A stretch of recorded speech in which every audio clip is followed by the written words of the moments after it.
Le guide de l'auto, une présentation des huiles moteurs Total Énergie et par Anti-Rouille Métropolitain, recommandé par CAA Québec.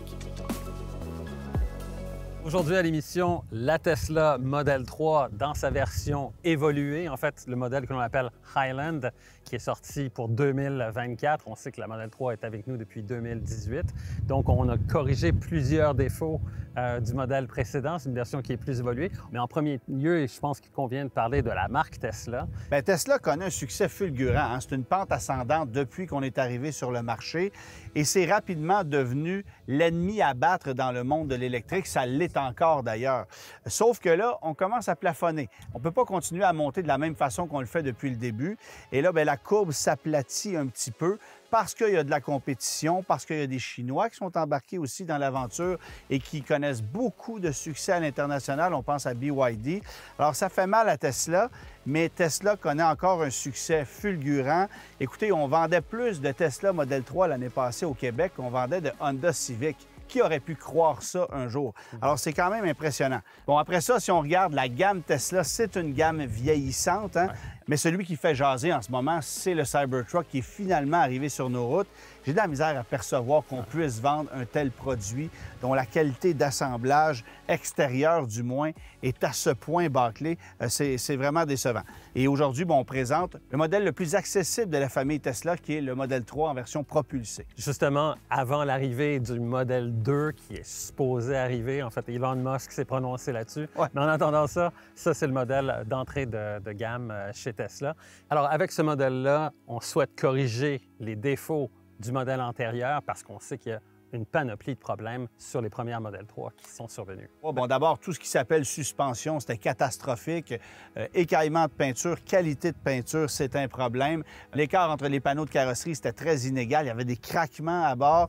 Et on avait constaté aussi, de par la conception du soubassement, qu'il se ramassait beaucoup de gadou sous la voiture. Alors, ça créait de l'humidité. Tu veux pas ça dans une voiture électrique, évidemment. Alors, on dit avoir amélioré énormément la conception de la Model 3, bien qu'esthétiquement, ce soit très timide comme changement. Là, on voit le pare-choc, les phares, les feux arrière qui ont été remplacés, mais sinon, la robe est à peu près la même. Mais sous la voiture, on a de nouveaux sous-châssis qui sont faits d'une seule pièce, qui sont beaucoup plus solides que par le passé. Alors ça, c'est un net avantage. Même les portières, bien que ça ne paraisse pas, ont été complètement redessinées au niveau structurel pour qu'elles soient plus solides. C'est une voiture qui semble beaucoup plus sérieuse que par le passé. Donc aujourd'hui, on va la mettre à l'épreuve ici sur le circuit pour voir exactement comment ces transformations ont fait évoluer la Model 3. Voilà.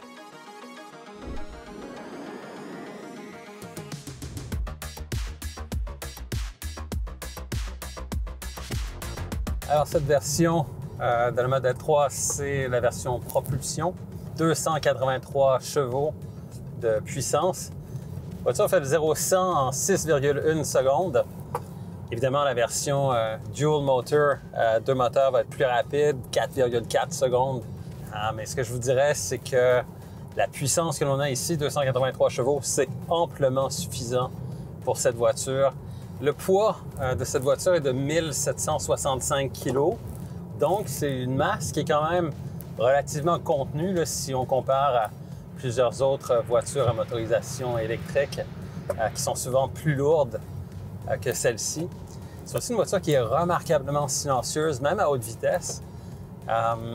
L'aérodynamique est vraiment très, très bien étudiée sur cette voiture. En fait, le nouveau modèle est plus aérodynamique encore que le modèle antérieur. Et ça, on le ressent. Mais la principale différence, c'est véritablement au niveau du châssis.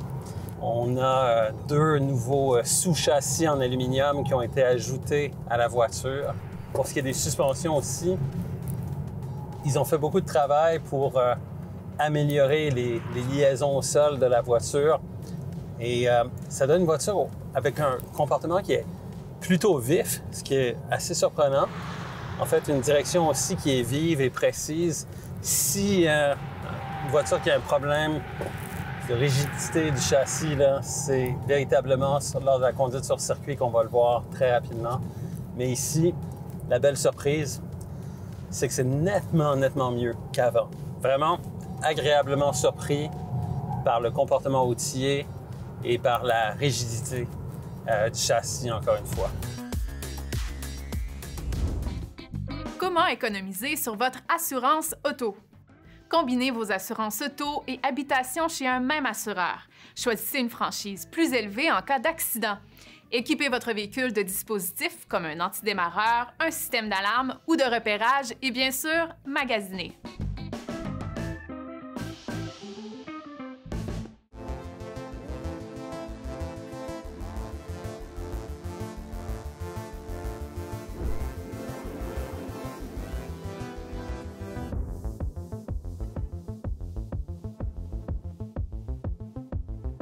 Je pense que Gabriel vous l'a bien démontré, la conduite de la Tesla Model 3 Highland est nettement plus impressionnante que le modèle qu'on vient remplacer.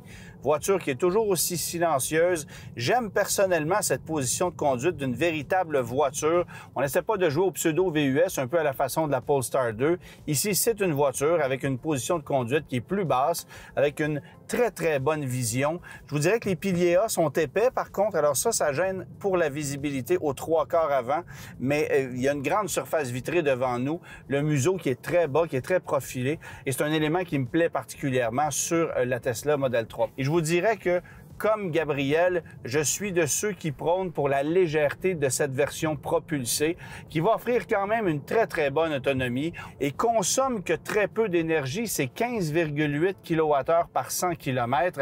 Alors, c'est même pas la consommation d'une Chevrolet Bolt et ça prouve encore une fois que la technologie électrique de la Tesla Model 3 est quasiment impossible à battre pour le moment. On a amélioré le confort des sièges, la position de conduite, on a changé quelques éléments cosmétiques à bord de la voiture, notamment cette ceinture de lumière à DEL qui est assez agréable le soir venu pour créer une petite ambiance à bord parce que la présentation demeure assez froide. On a le choix d'une sellerie de cuir synthétique noir ou blanc. Alors là, c'est selon le goût personnel, mais je vous avoue que la sellerie de cuir blanc, bien que ce soit très intéressant au coup d'œil, c'est passablement salissant. Alors, je choisirais personnellement la sellerie de cuir synthétique noir qui risque de mieux passer l'épreuve du temps. Sur cette version qu'on met à l'essai, on a les jantes optionnelles de 19 pouces, c'est 2000 $ de plus. Ça change le look de la voiture certainement, ça rend la conduite un peu plus ferme, mais surtout, ça vient affecter négativement l'autonomie de la voiture qui est annoncée à 438 km avec les roues de 18 pouces, mais à 399 km avec les roues de 19 pouces. Alors posez-vous la question si ça vaut la peine. Évidemment que moi, je vous répondrais que ça vaut pas la peine et que les jantes de 18 pouces font tout simplement un meilleur boulot, d'autant plus que vous allez avoir une conduite plus équilibrée, un peu plus de confort, vous allez mieux composer avec les imperfections de nos belles routes québécoises. Et pour ceux qui s'interrogent sur l'efficacité de cette voiture-là en hiver, dû au fait que c'est un modèle propulsé, bien, sachez que le centre de gravité est très bas et que la traction est conséquemment très efficace. Évidemment que si vous vivez dans un endroit où les routes sont difficilement praticables, bien, c'est peut-être pas le modèle à choisir. Vaut mieux opter pour les 4 roues motrices, sinon un VUS qui doit vous offrir une meilleure garde au sol. Mais pour la majorité des acheteurs, ça peut faire un travail exceptionnel. Et cette voiture-là ne patine que très peu, même en situation hivernale, parce qu'encore une fois, toute la masse du véhicule se situe très près du sol.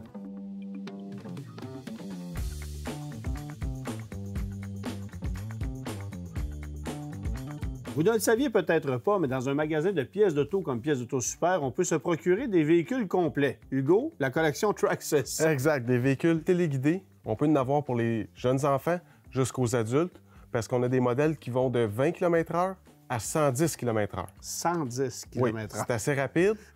Quand on commence dans le domaine, l'idéal, c'est pas d'aller avec la plus vite, c'est d'y aller graduellement pour pas la briser pour rien. Bon, évidemment, ce sont des véhicules à batterie. Il n'y a pas de moteur à essence là-dedans. Là. Non, ce qu'on a en magasin, c'est effectivement juste à batterie. Ouais. Moins de problèmes, pas d'ajustement de carburateur et tout. Selon le véhicule, on a plusieurs choix de batterie souvent, qui va durer plus longtemps ou évidemment moins longtemps, de 15 à 45 minutes. Aussi, selon la batterie qu'on utilise, on va avoir différentes puissances.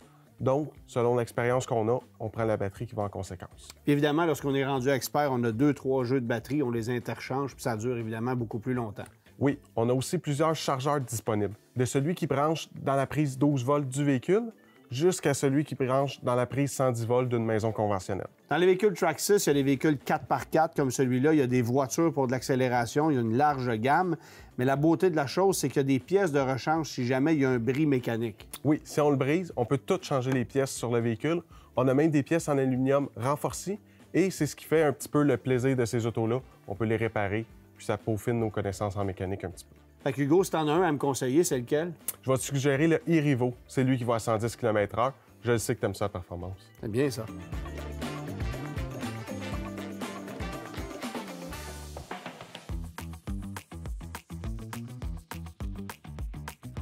On répond aujourd'hui à la question d'Alain qui veut savoir si c'est toujours pertinent de faire traiter sa Tesla Model 3 à l'anti-rouille et d'installer une pellicule protectrice transparente sur le devant complet du véhicule, considérant les améliorations qui ont été apportées au modèle 2024. Eh bien, sachez, Alain, que même si la Tesla Model 3 s'est grandement améliorée au niveau de sa qualité pour 2024, on ne sait pas encore ce qu'il adviendra de la peinture ou de la résistance à la corrosion d'ici quelques années. Alors, vaut mieux pas prendre de chance, faire un bon traitement anti-rouille et pour protéger la peinture, il n'y a rien de mieux qu'une pellicule protectrice transparente. C'est une garantie que vous allez avoir une peinture impeccable pour les années à venir, alors qu'avec nos abrasifs sur les routes, c'est toujours très délicat de ne rien installer. Vous êtes certain d'avoir des éclats de roche un peu partout, peu importe la marque de votre véhicule.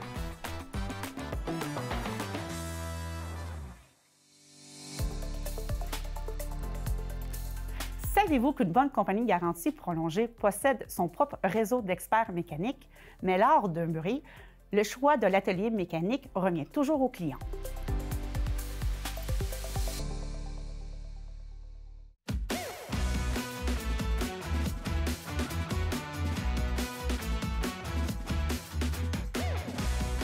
On entend toutes sortes d'histoires, de rumeurs à propos des traitements anti-rouille et des véhicules électriques. Alors, finalement, est-ce que c'est permis d'appliquer un traitement anti-rouille sur un véhicule qui est électrifié? On va tirer une chose au clair une fois pour toutes. Rien n'interdit d'appliquer un traitement anti-rouille sur un véhicule.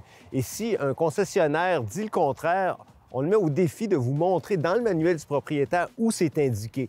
Et d'ailleurs, les constructeurs vont parfois dire que c'est pas recommandé, mais c'est clair que ils sont peut-être pas au Québec, hein, parce que notre climat, c'est le sel, c'est la glace, c'est l'humidité, et ça se répercute sur les véhicules. On a vu déjà des supports de batterie complètement corrodés au point où la batterie devait être remplacée sur un véhicule électrique, et on connaît tous les problèmes de peinture que Tesla a déjà eu.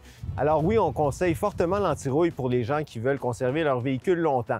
Et l'important, c'est la répétition. Donc pour nous, à CAA Québec, la meilleure chose, c'est un traitement à l'huile qu'on va répéter année après année, mais il y en a d'autres aussi qui existent. Les membres CAA Québec ont accès à un rabais avec notre partenaire qui est Anti-Rouille Métropolitain, mais il y en a d'autres également. Alors on les invite à consulter les services conseils en mobilité pour connaître le nom des bons ateliers.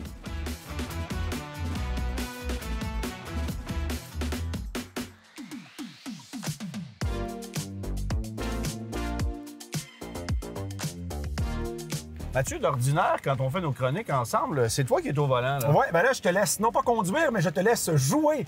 Parce qu'avec ce grand écran-là, Tesla nous permet de quoi? De jouer à des jeux vidéo et de passer le temps lorsqu'on fait la recharge. Un jeu de course, et ce qui est bien le fun dans ce jeu de course-là, c'est qu'on va vraiment utiliser le volant de la Tesla pour contrôler notre personnage. Donc, ils se sont dit, tant qu'à avoir un écran, aussi bien avoir de véritables processeurs, un taux de rafraîchissement agréable pour que les gens puissent passer le temps, divertir les plus jeunes si on est en arrêt pour faire une recharge. Bon, tu peux jouer avec le volant, tu peux jouer aussi directement en touchant à l'écran. Ouais. Mais ce qu'on peut aussi faire, et là, regarde bien, je sors ceci, on peut aussi brancher de manière Bluetooth une manette de jeu compatible. Et la jouabilité est beaucoup plus agréable avec une manette de jeu. J'arrête ton jeu pour sortir du ludique. Ah non! Je suis bien désolé. Pour aller faire un tour dans la section sécurité de la Tesla. Parce que ici, vous allez avoir ce qu'on appelle le mode sentinelle. Ouais. Il y a des caméras qui, a priori, servent à l'assistance à la conduite sur la Tesla. Alors, on s'est dit, pourquoi ne pas utiliser ces caméras-là au service de l'utilisateur, c'est-à-dire s'en servir comme espèce de caméra de surveillance. Surveillance pour le véhicule, mais sur tout ce qu'il y a autour. Super intéressant. Je pense qu'on pourrait voir ça être déployé sur d'autres véhicules. Ouais. Il y a des nouveautés aussi qui ont été apportées sur le modèle 2024. Et tu auras remarqué qu'on a éliminé, et ça, c'est le truc qui est pour moi l'irritant numéro 1. On a éliminé le levier des clignotants, le levier des essuie-glaces. Tout passe par le volant ou par l'écran central. Hey, les clignotants, c'est quelque chose, là, parce que ça, c'est des dizaines et des dizaines d'années de réflexes qu'on a de clignoter comme ça. Oui. Là, c'est la pression du pouce. Tu sais, l'autre chose aussi, là, c'est l'interface de ce système d'infodivertissement. On est littéralement là, dans un monde de tablettes où c'est écrit quand même assez petit. Écoute, Antoine, c'est pas évident. Là. Quand tu regardes ça, recherche, contrôle, pédale et direction, recharge, c'est quand même assez petit au niveau de ce qu'on doit presser. On est en train de conduire, là. Donc, je trouve que l'attention est vraiment déviée sur cet écran-là. Je suis pas sûr que l'interface est optimale. En même temps, une fois qu'on le sait, entre guillemets, on le sait. Donc, oui, il y a toutes sortes d'options. Il y a bien sûr l'autopilotage qui, au moment de tourner l'émission, avait récemment baissé de prix. On est à 11 000 pour le système d'autopilotage. C'est cher, honnêtement, parce que on a déjà une technologie qui est efficace sans choisir l'autopilote et conduite 100% autonome. Je trouve que ça fonctionne déjà bien. Ça vaut-tu la peine d'aller chercher ça pour 11 000 supplémentaires? La réponse, c'est non. Ben écoute, attends, il y a une mensualité qui te permet d'avoir l'option d'autopilotage. Donc, tu pourrais t'abonner à ce même système à 11 000 mais payer seulement 100 par mois. Maintenant, ici, on a des hivers. Le système d'autopilotage, pas l'affaire la plus efficace l'hiver en ce moment. Non. Tu prends le service, disons, 6 mois par année. OK? Ça te fait fois 100 600 par année, fois 10 ans. Là, tu es à 6 000 pour avoir le service d'autopilotage 6 mois par année versus le payer une fois 11 000. Et mon petit doigt me dit qu'on va peut-être baisser éventuellement les prix parce qu'on a tendance à jouer au yo-yo avec les prix des pièces, des voitures, des technologies qu'on intègre à bord des voitures aussi. Ben, écoute, en attendant de voir si Tesla joue avec les prix, nous, on va continuer à jouer. Puis moi, je prends la manette, je vais aller voir en arrière si je peux brancher ça aussi. Là.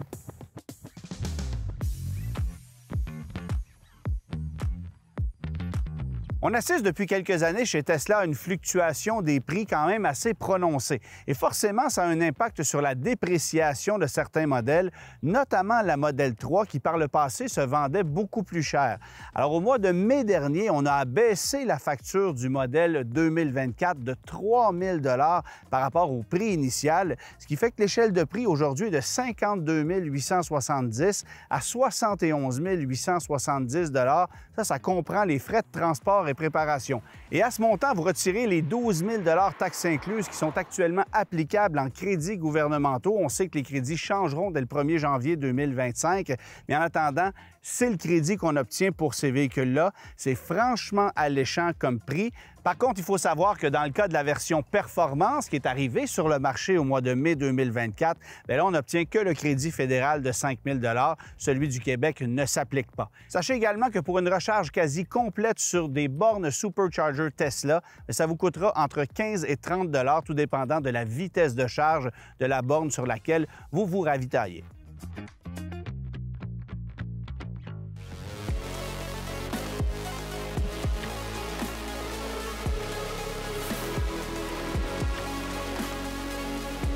En discutant, toi et moi, bien, tu me disais qu'un de tes amis proches possède une Tesla Model 3 d'ancienne génération que tu conduis à l'occasion. La différence est quand même considérable. Là.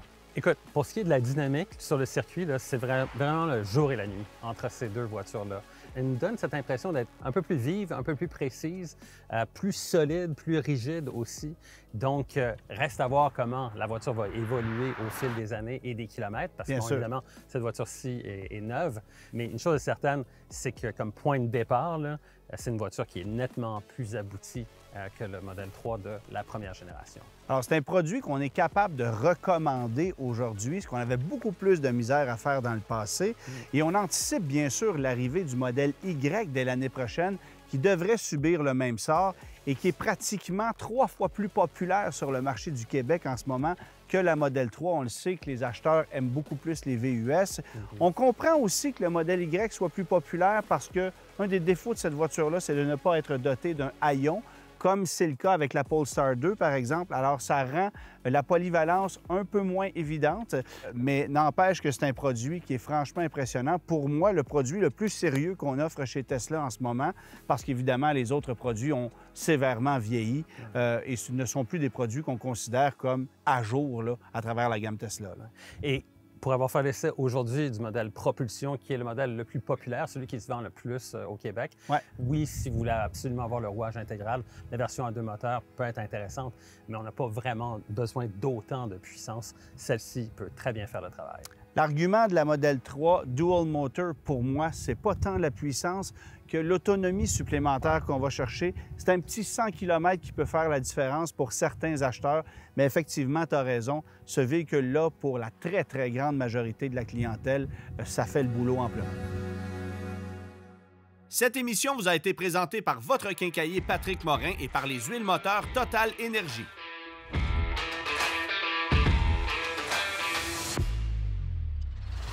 La semaine prochaine, une émission sous le thème de l'exotisme puisqu'on vous présente la nouvelle génération du Roadster Mercedes AMG SL63.